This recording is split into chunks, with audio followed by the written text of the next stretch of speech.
반갑습니다. 아시아감정평가법인과 중앙토지보상원을 운영하는 감정평가사 겸 행정사 박상현입니다. 제 이전 영상을 한번 보시면은 자신의 토지가 도로 부지로 편입될 경우에 반드시 체크해야 될 상황에 대해서 언급한 영상이 있는데요. 오늘은 편입되는 부지 자체가 도로로 이용 중인 경우에, 현황이 도로인 경우에 어떻게 평가를 해야 되는지, 그리고 도로 부지는 통상 그 주변에 도로가 아닌 정상적인 필지에 비해서 3분의 1 수준으로 감가 평가한다라고 알고 계신데, 그러니까 이러한 경우에 재결 단계에서 보상금 증액이 어떤 포인트에서 발생하는지 한번 알아보도록 하겠습니다. 자, 현황이 도로인 경우에 보상 방법은 크게 그 세 가지로 분류된다고 정리하시면 좋을 것 같습니다. 가장 감가를 심하게 하는 경우로서 인근의 정상적인 필지 대비 5분의 1로 확 감가해서 보상하는 경우, 그러니까 5분의 1까지는 아닌데 한 3분의 1 정도로 감가해서 보상하는 경우, 그리고 감가 없이 일반적인 필지와 동일하게 보상하는 경우 등이 있습니다. 먼저 가장 심하게 감가를 하는 경우인데, 사도법상 사도 부지가 있습니다. 이 사도법상 사도 부지라는 것은 도로법이 아닌 사도법의 적용을 받는 필지로서 도로법상의 도로나 농어촌 도로 등이 아닌 것으로서 그 도로에 연결되는 도로를 의미합니다. 사도법상 사도 부지가 다른 도로 부지에 비해 상대적으로 낮게 보상하는 이유는, 사도법에 따른 사도는 토지 소유자가 직접 사도 개설 허가를 받아 설치하는 도로이기 때문에 그만큼 사도 개설 허가의 대상이 되는 토지에 대해서 이 도로 개설로 인한 가치 증가분이 크게 잡히기 때문입니다.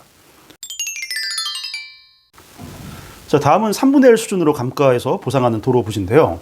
이 사실상의 사도가 이에 해당합니다. 사실상의 사도는 소유권이 사적 주체에게 있는 사도 중에서 앞서 설명한 사도법상 사도나 아래 설명하게 될 예정 공도를 제외한 도로를 말합니다.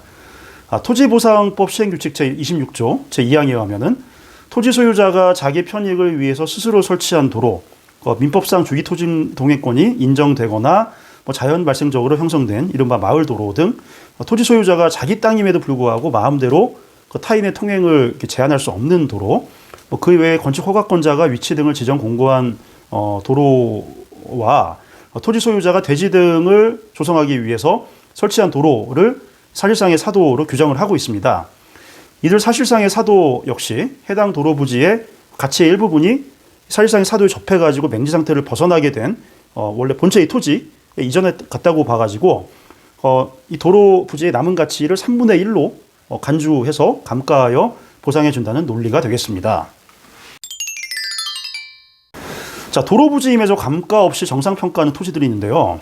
공도 또는 예정공도나 지목은 도로이지만 아직 개설되지 않은 경우나, 반대로 지목은 도로인데 이미 실질적으로 형질 변경이 다 완료돼가지고 원상 회복이 어려운 경우 등은 감가하는 거 없이 정상평가를 하게 됩니다.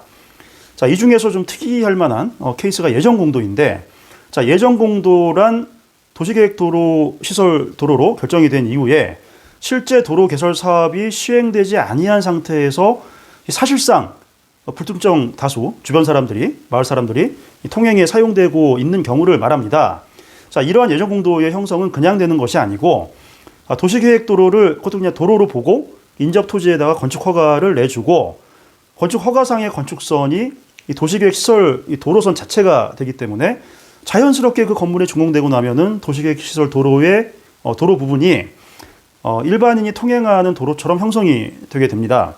마치 앞서 설명한 사실상의 사도하고 유사한 개념이긴 한데, 도시관리계획에 의해서 도로 결정이 되고 추후에 도로 개설이 강제돼 있는 점으로 볼 때 이 사실상 사도의 요건인 스스로 설치한 도로에는 해당되지 않게 되므로 3분의 1로 보상하지 않고 정상적인 필지로 보상하게 되는 그런 개념이라고 보시면 되겠습니다. 자, 이상 도로 부지가 공익사업에 편입되었을 경우에 보상에 대해서 한번 알아봤습니다. 현황이 도로라면은 3분의 1 정도로 감가해서 평가될 확률이 굉장히 높은데요. 도로 부지로, 현황이 도로로 판정이 되지 않고 정상적인 단가를 적용받아서 보상받기를 원하는 분들이 당연히 대부분이겠죠. 실무상 도로 부지에서 증액이 일어나는 경우는 측량을 통해 가지고 실제 도로 점유 부분 면적을 줄이는 경우, 그런 경우도 있고, 현황만 보고 사실상 사도로 봐서 3분의 1로 딱 감가해서 보상했다가 알고 보니까 예정공도, 아까 말씀드린 예정공도의 개념에 포섭이 돼서 판명이 돼서 기존 보상금 대비 3분의 1이 아니라 정상평가를 하게 되죠. 예정공도면은 3배가 딱 증액이 돼가지고 2개월 만에 새로 수정된 보상금이 재통보된 경우도 있었습니다. 자, 이상 도로 부지의 보상에 대해서 한번 알아봤습니다. 감정평가사 겸 행정사 박상현이었습니다. 감사합니다.